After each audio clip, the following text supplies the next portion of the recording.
জি। Toss জিতে আগে bowling পেয়ে কি অবাক হয়ে গেছেন? হ্যাঁ, নরমালি যেটা হচ্ছে যে এতদিন যেটা হচ্ছে যে ডের ম্যাচে কিছু আগে যদি আপনি ফিল্ডিং করেন তো কিছু অ্যাডভান্টেজ থাকে। তো বা এটা আমার কাছে সারপ্রাইজিং ছিল।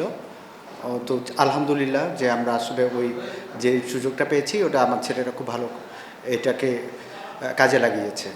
নাসিমকে তো আপনি মানে অনেকদিন থেকেই দেখছেন স্পিন বোলিং কোচেও কাজ করেন। ভালো বোলিং বরাবরই করে অনেক সময় করে। আজকের বোলিংটাকে আপনি কিভাবে দেখবেন? কন্ডিশন এবং উইকেট অনুযায়ী আজকের বোলিংটাকে আপনি কিভাবে দেখবেন? হ্যাঁ, আজকে ডেফিনিটলি জানেন যে ও পাঁচটা উইকেট পেয়েছে। তো যেটা রেগুলারই আসলে ভালো বোলিং করছে। আজকে কিছু উইকেটের হেল্প ছিল। তারপরে ওর যে অ্যাবিলিটি আছে আসলে এই কন্ডিশনে ওর জন্য খুব ভালো ম্যাচ আপ ছিল। আবিদ মিরাজের ব্যাটিং পজিশনটা একটু নট নার্চিং করা হচ্ছে এটা কি তার জন্য একটু টাফ হয়ে যাচ্ছে কিনা মানে সেট না হয়ে ব্যাটিং করা? হ্যাঁ, নিশ্চয়ই যেটা যে ওর ব্যাটিং অর্ডারটা একটু শাফলিং ছিল টিমের আসলে প্রয়োজনে মনে হচ্ছিল যে আমরা ওকে কোথায় ব্যবহার করতে পারি। তো ওইভাবে আমরা আসলে চিন্তা করছি।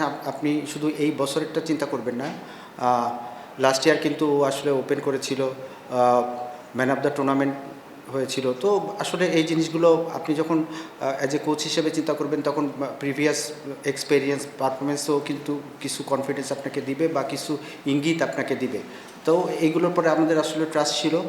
তো এখনও আমরা চিন্তা করছি আমাদের উপরের দিকে আসলে কিভাবে সেট করা যায়। জানেন যে আসলে অনেকগুলো ম্যাচ হয়ে গিয়েছে, তারপরে আমরা এখন আমার কাছে মনে হচ্ছে যে একটা স্টেবল ব্যালেন্স ব্যাটিং পজিশন আমরা পেয়েছি। সিলেটে যেহেতু ম্যাচ সংখ্যা বেড়ে গেছে, একটা না অনেকগুলো ম্যাচ হচ্ছে, তো আজকের ম্যাচের পর কি মনে হচ্ছে যে নেক্সট ম্যাচগুলো লো স্কোরিং হওয়ার পসিবিলিটি খুব বেশি? জানেন যে এতগুলো ম্যাচ হলে ন্যাচারালি যে উইকেটের পরিচর্যাটা ওইভাবে হয় না।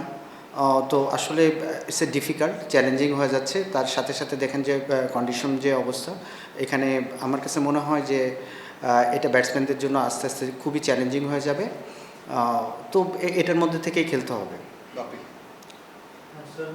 সিলেট টিমটার মাঝখানে একটা কেসে গেল যে কিছু প্লেয়ার গেল আবার কিছু প্লেয়ার এসেছে, এখন কি মনে হচ্ছে কিনা যে এটা একটা সেট মানে সেট এই সেটআপটা নিয়ে আপনারা শেষ পর্যন্ত জানেন কিনা?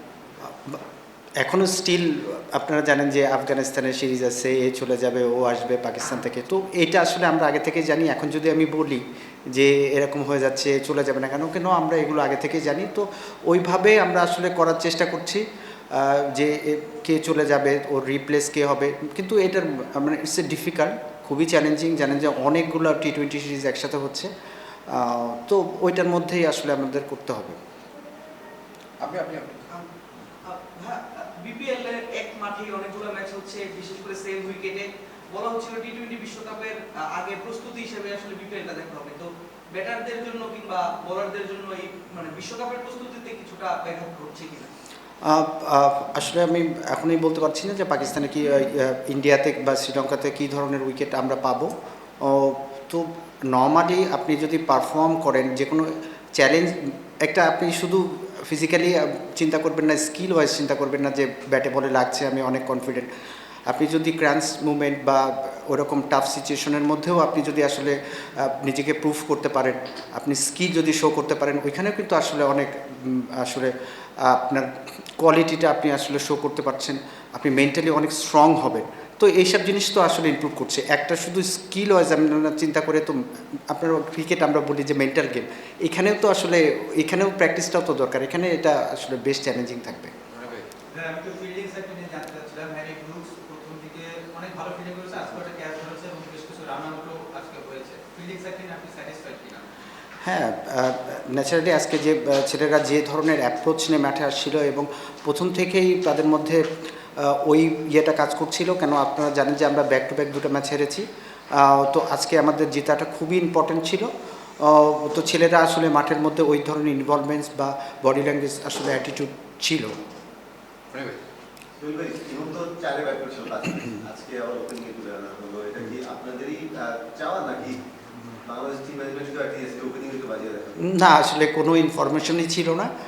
আমি যখন চারে ব্যাটিং করেছি তখনও আসলে ওই ইনফরমেশন আমাকে দেওয়া হয় নাই, বা এখন ও ওপেনিংয়ে নামছে এটাও আসলে টিম তখন মনে হয়েছিল যে আমার কাছে ইমনকে চারে খেলাইলে কেন আপনারা জানেন যে মঈন আলী আসছেন, তো আমার জন্য মনে হচ্ছে যে মিডল অর্ডারে আমার এখন যে ফরেন প্লেয়ার আছে এটা বেশ ভালো, কেন ওমর জায় আছে, নিচে হ্যারি আছে, ব্রুকস আছে, ইথান ব্রুকস আছে। তো আমার কাছে মনে হচ্ছে যে ইমনের জায়গায় এখন আমরা যদি ইউজ করি তাহলে আমার কাছে ভালো হবে, কেন ও এখন ভালো ফর্মে আছে, ও যত বেশি খেলবে আমাদের জন্য তত বেশি লাভ।